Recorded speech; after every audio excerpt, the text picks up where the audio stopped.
Assalamualaikum warahmatullahi wabarakatuh. Bismillah, walhamdulillah, wassalatu wassalamu ala rasulillah, wala hawla wala quwata illa billah, amma ba'd. Sahabatku semua dimanapun Anda berada, marilah pada kesempatan hari ini kita belajar terkait tentang konsep keluarga dalam Islam. Tentu sebuah konsep tentu adalah bicara tentang panjang lebar, tapi yang ingin saya garis bawahi sebetulnya adalah Islam sangat luar biasa dalam memberi porsi yang cukup terhadap apa yang dinamakan keluarga. Kita tahu bahwa Quran itu banyak sekali bicara tentang keluarga. Ada keluarganya Ali Ibrahim, keluarganya Nabi Nuh alaihissalam, bahkan keluarga Nabi Muhammad sallallahu alaihi wasallam. Dan tidak hanya keluarga-keluarga yang di dalam Quran itu bicara tentang keluarga yang berhasil, ya, bahkan ada Quran menggambarkan, ditampilkan keluarga-keluarga yang memang tidak berhasil. Itu semua adalah dalam rangka kita sebagai umat Islam untuk bisa mengambil ibrah, pelajaran. Ketika Fir'aun, istrinya adalah seorang yang solehah, Asiyah, memiliki suami yang seperti Fir'aun, maka tentu ini tidak semata-mata hanya sebuah kisah yang diberitakan oleh Allah dalam Quran, tetapi ini seharusnya menjadi pelajaran berharga bagi seorang wanita-wanita muslimah ketika memiliki suami yang mirip karakter, sifat dengan Fir'aun. Kita juga diberikan gambaran tentang bagaimana Nabi Nuh alaihissalam gagal dalam tanda kutip untuk mendidik atau mengajak anaknya, putranya, untuk naik ke dalam kapalnya Nabi Nuh alaihissalam saat banjir bandang diberikan Allah sebagai adab bagi kaum Nabi Nuh. Kita juga diberikan gambaran bagaimana keluarga Luqmanul Hakim, ya, dalam mendidik putra-putranya yang bisa kita menjadi mengambil pelajaran yang berharga bagaimana seorang ayah menjadi ayah yang baik sebagaimana Luqmanul Hakim. Dan yang pasti adalah keluarga dari Nabi Muhammad Shallallahu Alaihi Wasallam. Bahkan beliau menyatakan dalam sebuah hadis, orang yang terbaik adalah orang yang baik kepada keluarganya, dan aku, kata Nabi, adalah orang yang paling baik di antara kalian terhadap keluargaku.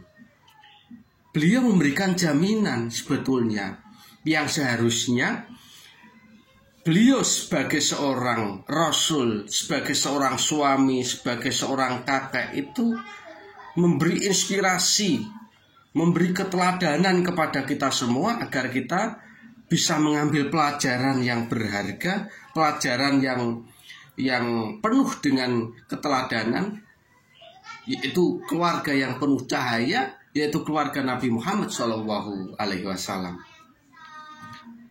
Sahabatku semua dimanapun Anda berada, satu saat sahabat Rasulullah yang bernama Uqail bin Abi Thalib, waktu itu beliau mengadakan pernikahan. Beliau menikah dan banyak yang mendoakan semoga bahagia, semoga banyak anak, ya. Sama kalau hari ini ada pernikahan itu, doa-doa itu semua berisi kebaikan, semoga menjadi keluarga ninilan mintuno sampai akhir hayat, sakinah mawaddah warahmah. Tetapi doa yang disampaikan oleh sahabat tadi itu ditolak secara halus oleh sahabat Uqal bin Abi Thalib dengan mengatakan, janganlah kalian mendoakan saya seperti itu karena Rasulullah telah melarangnya. Artinya doa semoga bahagia dan semoga banyak anak yang diucapkan oleh hadirin yang menghadiri pernikahan sahabat Uqal tadi diberi pemahaman bahwa sebetulnya doa yang disampaikan oleh Rasulullah itulah yang lebih baik. Doa apa itu? Yaitu barakallahu laka wa baraka alaika wa jama'a bainakuma fil khair. Semoga Allah karuniakan barokah kepadamu dan semoga ia limpahkan barokah atasmu dan semoga ia himpun kalian berdua dalam kebaikan.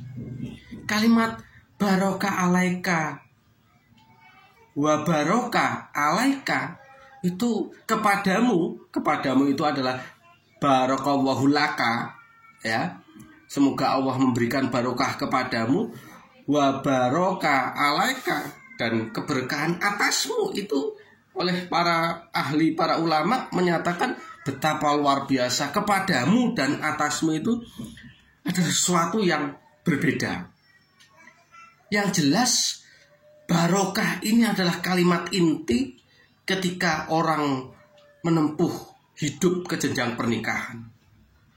Karena hari ini orang menganggap bahwa pernikahan itu adalah seperti orang barat menganggap bahwa tuan putri ending misalnya, ya, kalau kita lihat film sinetron di barat-barat itu, ketika tuan putri akhirnya menikah dengan seorang pangeran, mereka berdua bahagia selama-lamanya. Itu dalam Islam harus kita pahami bahwa dalam Islam itu pernikahan itu tidak hanya yang bermakna suka, ya. Padahal dalam hidup ini kita selalu menjumpai ada kalanya kita menangis, ada kalanya kita tertawa, ya. Ada kondisi-kondisi yang waktu, ya, kita suka, tetapi ada kondisi waktu di mana kita tidak suka, ya. Ada kalanya kondisi menyenangkan maupun memprihatinkan.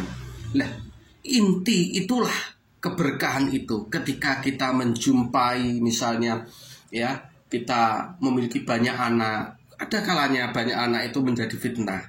Tetapi ketika didoakan semoga keberkahan itu, maka anak itu akan menjadi barokah.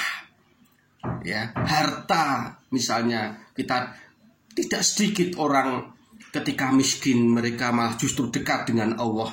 Ketika harta yang dimiliki oleh orang itu sudah mulai banyak, maka justru malah lupa kepada Allah Subhanahu wa Ta'ala. Maka ketika masuk dalam pernikahan didoakan anak, memiliki banyak anak, maka itu akan menjadi barokah.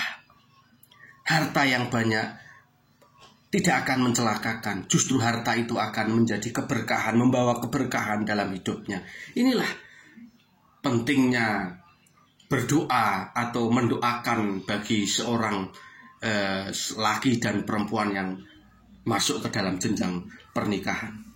Oleh karena itu, kita teringat oleh Nabi SAW misalnya dalam perkara banyak anak, maka Nabi mengajarkan mencari seorang istri yang penyayang dan subur supaya memiliki banyak keturunan, karena di akhirat nanti Nabi SAW bangga atas umatnya yang secara jumlah itu banyak. Tetapi ada juga banyak anak menjadi fitnah ketika orang tuanya tidak bisa mendidik dengan baik dan seterusnya. Oleh karena itu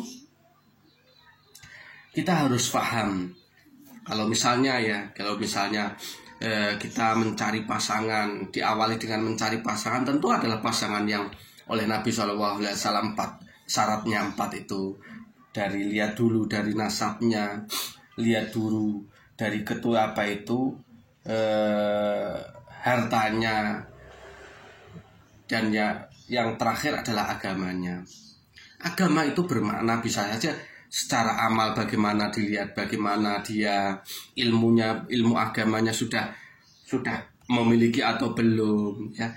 Meskipun harus diaplikasikan dalam indikator lagi, misalnya baik tidak dia kepada Allah, sholatnya bagaimana ya, bagaimana ketika jamaah sholat subuh, apakah dia ada dalam deretan saf jamaah sholat subuh, bagaimana seorang misalnya ini hubungan dia dengan ibu kandungnya, karena ketika dia bisa menghargai, menghormati ibu kandung, maka dipastikan dia bisa, dimungkinkan dia bisa untuk menghargai suaminya.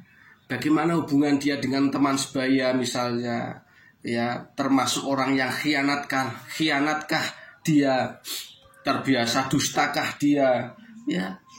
Dan yang terakhir misalnya kita mencari bagaimana hubungan dia dengan anak kecil, karena sifat penyayang ini nggak bisa dibuat-buat, harus muncul ketika dia dalam kehidupan sehari-hari. Oleh karena itu, sahabatku semua dimanapun Anda berada, tentu kalau kita bicara masalah keluarga, kita harus bicara tentang kehidupan sebelum menikah, mencari pasangan bagaimana, dan seterusnya, sampai bagaimana ketika waktu menikah, terus memiliki anak dan seterusnya. Oleh karena itu, sebagaimana Quran memberikan gambaran banyak keluarga-keluarga, kita harus belajar kepada Quran, belajar dalam tema-tema keluarga, karena Quran sekali lagi memberikan potret keluarga, baik keluarga yang berhasil maupun keluarga yang tidak berhasil. Mudah-mudahan sekelumit materi ini bermanfaat bagi diri saya sendiri terutama, dan bagi sahabatku semua dimanapun Anda berada. Terima kasih. Wabillahi taufiq wal hidayah. Assalamualaikum warahmatullahi wabarakatuh.